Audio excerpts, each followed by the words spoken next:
Why don't you message them if you can? Yeah, message them. Say I'm waiting for them. Let's see who has something to say here. This would be a perfect time to say it to me. All right. We're a movement worldwide. I see everybody online that I know, but also there's going to be people that are going to watch this later or watching it online right now, okay? So we're a movement, and we have our own philosophy, we have our own idea, and the very first thing I want to tell you about our ideas and philosophies is that we're not like everybody else in one way. In one way, we're completely different than everybody else. In a deeper way, we're just like everybody else, in that we have a life just like everybody else. We're subjected to the same bullshit that you are, which is whatever you're dealing with on earth during this time, 2024, Christmas coming right up, okay? And so, you know, pressures of money and health and governments and air and water and food and all that other shit. And so in that way, we're similar, almost identical, really. We all want the same things. In the way that we approach on how we respond to those things, we're very different. And that's what makes us a movement worldwide, okay? And one of our first most important philosophies that you should take on is how important, right? How important the man and the woman are to life. The idea that there's a man in life, a male energy, and there's a female. That's vital. Like that is the beginning of the whole thing, right? First, we recognize the importance of creation having a male energy and a female energy, and them being part of one, but at the same time separated. Like this is how it starts, right? We're gonna have to move two things apart like this, that were stuck together, and we have to do this to them. We have to separate them, and we have to hold them in a certain range with each other for a while. And when we do, between these two, the dynamic of them wanting to come together creates something in the middle, and that's electricity. And this electricity flows through communication, even in animals, okay? And so we recognize that communication is the current, or the medium is better, the medium which allows the current to flow. The current comes from your heart. You could measure it on those machines. Boom, boom, boom, boom, boom, boom. That's an electrical current that you're seeing. You could literally see it. Doom, doom, doom, doom, doom. No more current. The guy's dead. Okay? So there's a current in the heart that's that important. When it stops, you're dead. Then there's a current in the brain that can measure it. And when that stops, you're brain dead. If you're brain dead and heart dead, you're dead. It doesn't matter. You can't do what? You can't function any longer worth anything. Okay? You're a liability. You're basically dying at this point, right? So you take one whole thing like this and you separate it, right? And you pull it apart, and then you hold it there, and in between it, you get a current. That current of electricity. Now, if I'm gonna sell something, let's say I wanna sell my product, right? First thing I need to do is I need to make sure that whoever I'm selling to knows that this that I'm selling is something that makes them whole. And I have to put them in relation to it, and then I have to communicate and allow the current to flow between this. At some point, if you're doing proper communication, the current will pick up speed and energy and quality changes in between it. And if you do it properly, this thing will snap into itself like this. And when it does, man and woman unite as one. Okay? Now when you're here, this thing, just like the yin-yang symbol, which is a symbol for this thing now needs to spin for it to keep having energy, right? The planets spin, the galaxies spin, everything spins around us, okay? So this, first is this, then it's this, then it's this. And it spins.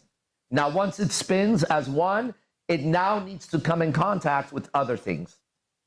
Why? Because it's a self-generating, self-evolving system. It continues to seek higher and higher expression of itself.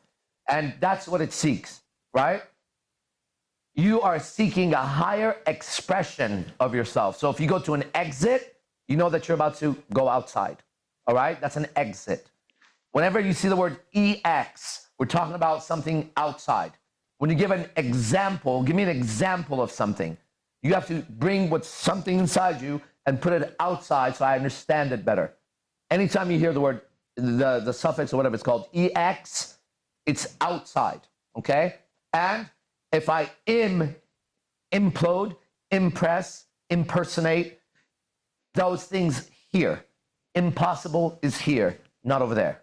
Your impossibilities are inside of you, not on the outside of you. What's impossible for you is possible for somebody else. So it's your impossibility, not theirs, your limitations. It should be I am, right? And then X, out. So implosion, okay? Explosion. When it implodes, the energy goes into the center. When it explodes, it goes out. When you meditate, you implode. As you implode, you explode. And then you implode, and you're breathing. Now, through meditation and prayer, your soul is breathing, right? And if you don't meditate, and if you don't pray properly, then you've been just holding your breath for a long time. And it feels like that, right? You're holding your breath for too long. You are seeking an expression, right? You need to learn to express your feelings in a way that they don't harm you or harm the outside unless you want to harm the outside. Then you could explode on the outside also. That's up to you, okay? But the X goes out, EX goes out, all right? And your life is seeking an expression. The seed expresses itself by coming out. The butterfly, the caterpillar expresses its wings. The bird flies by expressing itself. The lion roars and hunts. The wolf hunts and howls. It is expressing itself, okay? Life seeks to express itself. And then it goes in and it finds out more, and then it expresses itself again. And it goes in and it expresses itself again. And if that's what we see everywhere, then God is doing the same thing. The Creator is expressing himself through his creations. And you get to see God by looking at his creations. You get to know an artist by the music he plays. You get to know a dancer by the dance that he does. A painter by the painting he does. And you get to see God through the creations he's made. All his creations are his expressions, okay? When you look on earth, you see that the highest expression of God would have to be mankind, because right now I'm on the computer talking to mankind, expressing myself. This is what's happening. God is seeking to express himself through you, your unique perspective, okay? If you don't know how to express yourself, then you are always trying to impress something on yourself, on others, going around being impossible, impressive, implosive, whatever the fuck you're doing, okay? Both have to happen. If you express too long without going in, you drain everything out and you have no more chance to go back and create more so you could express yourself. And so we see that from the one cell on earth to mankind to whatever is after us. As God continues to go in to the cell, see that it's not refined enough to survive properly, and expresses it differently. Then another one, then another one, then another one, until mankind arrives and beats everybody. And if there are aliens, and there are, then I'm that guy. AZD, Arise Apart, motherfucking D Bizarre, Spider, IMC Nation, right? Then it's time to come here. Until then, I recognize no higher being than myself here. How's that? Let's try again. I recognize no higher entity than myself on earth, because I could defeat everybody at everything that I want to defeat them at. You see that? There's nobody on earth that has something that I want. I have everything that I want, and I'm teaching it. And I'm looking for the next evolution to arrive in front of me to show me that I'm not God's greatest expression right now, Monday morning at 10 a.m. I know I am. That's what gives me the authority, the right, the privilege to sit here and speak the way I speak, and you still show up. I'm not nice. God is not nice. I'm truthful. God is truthful. It's just the way it is, okay? It's an expression of self. So we're here as our movement is to express the divine. Okay? Now, how can one express the divine when one themselves does not love themselves? Then you will be expressing something, but it's not the divine. Okay? You're expressing the opposite force. There's an opposite force here, right? An evil force, a dark force, a negative energy. And you're doing one or the other. So Jesus, as one of the great teachers, says you can't worship two gods at the same time. Okay? I think he knows what he's talking about also. So you are going to have to make a decision at some point in your life. Okay? Are you evil or are you good? And you would do better just to go evil all the way than to be in the middle of this fucking thing. Okay? I recommend you go good. Why? Because if you're evil, we're going to finish you. That's the way it is. You're not going to win, because if evil wins, there's no game. So we know in the end, God wins always. At the end, God wins the game. He awakes the right people to say the right things and do the right things in the right time and the right place, because it's his game. It's his game. And if you've ever had, let's say you have a cellmate, you're in the jail for some fucking reason. You and him are going to create some kind of game at some point with each other, right? And that's the same thing. The creator loves to play games, right? You look at it. The lion chases the deer runs away, and then the beaver builds a dam and has to protect it. And everywhere you look, he's playing a game with himself. Creation is playing a game with itself all the time, right? And somewhere in there, an idea enters. Idea enters that you are not part of that game somehow, right? Somehow, this tiny little thought process that you have, right, is somehow bigger than this entire fucking observation if you just open your eyes and saw what was happening. Somewhere in there, there's a false idea that you're not part of the game. You're 100% part of the game. You are the game. You're in it, okay? You are a crucial piece to the game, which brings us to another philosophy, that every single living creature of God is essential for the game of God to continue the way he created the game. If we go into the jungle or wherever the fuck the dung beetle is, it's a beetle that makes his house inside poop, right? He follows the elephants and he follows the rhinoceros. And whenever they shit, the buffalo, this beetle goes there and rolls it up and makes a home inside the poop. Now, that beetle in his world will fight and kill another beetle for the shit that you and I would wipe and clean. That's his world. He lives in shit. The way he impresses another dung beetle is by showing her the shit that he literally lives in, how he lives in shit. Okay, good. Now let's get into humans, all right? And you're walking around expressing shit, right? And impressing each other with shit and fighting over shit and killing over shit and all kinds of shit going on, okay? However, you're not a dung beetle at all, okay? There's a dung beetle and it's not you. You're a human being, and that's another thing we have to take a look at. What does it mean to be a human being?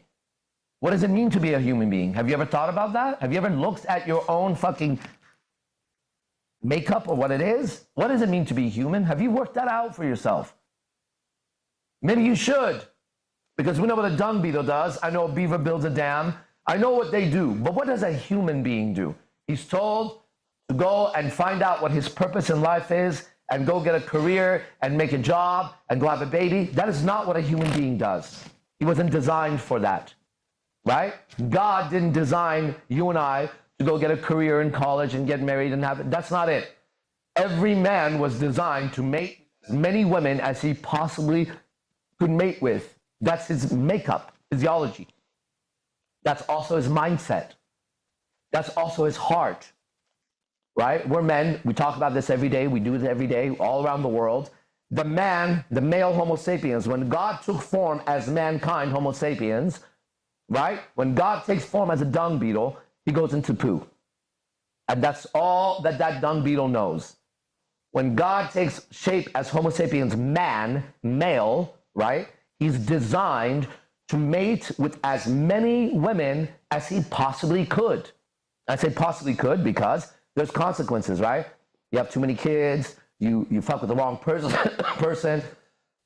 judgment of society, but that doesn't change what God's plan was when he made a Homo sapiens man. He made it so that the man is designed so that life can continue. He's designed to go mate with as many women as he can, and healthy, sexy, beautiful, fertile ones. That was God's decree. That was his design.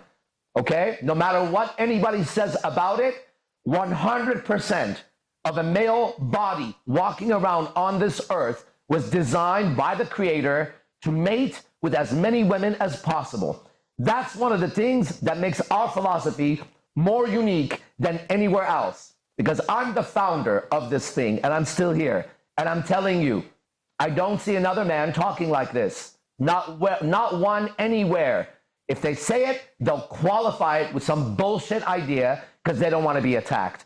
I'm sitting waiting to be attacked, and the faggot didn't show up again. And if I do get attacked, as you saw before, you watch what happens. There's nothing to fear when you have the truth. They say the truth is like a lion. No, the truth is the lion. Unleash it. Let's see. Let's see what happens when the truth shows up. So the first part that makes us extremely unique is that we know God created every single man for that purpose. Yesterday, myself and two of my girlfriends spent from 12 o'clock until 7:30 p.m. trying to tow a car and fix it. I'm not exaggerating at all. They spent a little bit earlier time in it. It was myself, Electra, and Hannah, okay? We spent about 7.5 hours trying to fix this thing in the car. It's still not fixed. That's where we're headed again today, to do this thing. Now, check this out. At some point, the AAA guy comes, right? And my girlfriend's in the car. I have her ID. And he's like, well, I need to speak to her. I said, well, you're actually not going to speak to her. That's why I'm here. There's a tall, black man, strong guy, kind of thugged out. If you're doing towing, you're probably kind of tough because you're going to have to deal with a lot of people. Don't tow my car, shit like that. So I know their mentality, right? And so he's like, no, I need to talk to her. I said, well, okay, so here's where we are right now. Ready? You're not going to talk to her. So what are we going to do? I said, that's why I'm here. I'm her boyfriend. And we just looked at each other. He said, well, I don't know, man. I gotta talk to her. I said, okay, well, she's in that car. He goes, well, I just need to go verify it's her. I said, look, this is her car. This is her ID. She's the one texting me. Whose other car would this be? Would I be trying to steal this fucking car that's not working right now, bro? Do I look like the fucking guy that tries to steal it? And it starts to get a little aggressive. So then I say to him, I said, listen, this is not against you, okay? But you need to understand why I'm standing here right now. The reason I'm standing here is so that a man doesn't talk to my girlfriend. I say to him, do you have an issue with that? And it pauses. And he goes like this. He goes, well, I don't know how to do this because I'm supposed to verify it's her. I said, okay, I'm going to have her FaceTime then. Is that good? You're going to see her fucking face. Okay, all right then. FaceTime me. FaceTime's boom. Right? Now, we became good friends at the end of that, you know? But I don't need to deny what I know. Right? I don't need to deny what I know. That's a man. That's a woman. She's attractive. He was made just like me. And him, and him, and him, and him. And he's not my friend, so he's not going to be respectful. All right? I don't need to trust him. Not one bit. Not one bit do I need to trust him. And today, every single woman today who's attractive, who comes across every single man, I give you my life, I give you my word, I give you my family's life. He has a sexual thought about you. Pause. Now, let me tell you what a sexual thought consists of. He imagines putting his fingers in your vagina, coming all over you, putting his dick inside you, having you in all kinds of positions. His dick in your mouth is when I say he has a sexual thought about you. What I mean by that is he's creating images and feelings wanting to have sex with you and fuck you. That's every man. Got it? Every single man, except your husband or boyfriend who you'd want to do that. He's had enough of you. He is engaged in imagining somebody else. And again, I give you my life and my word on that.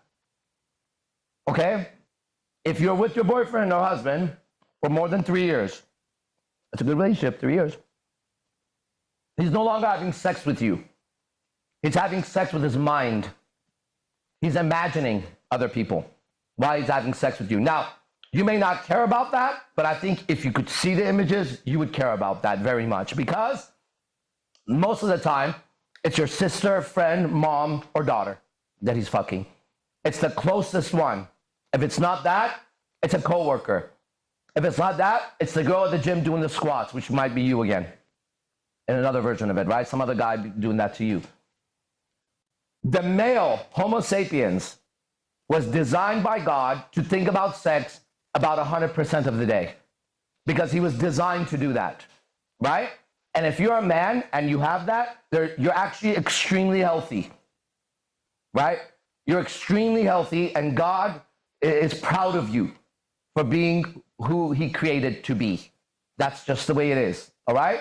So that makes us unique in that I can say that, I can be that, I am that, and I'm not sorry about it.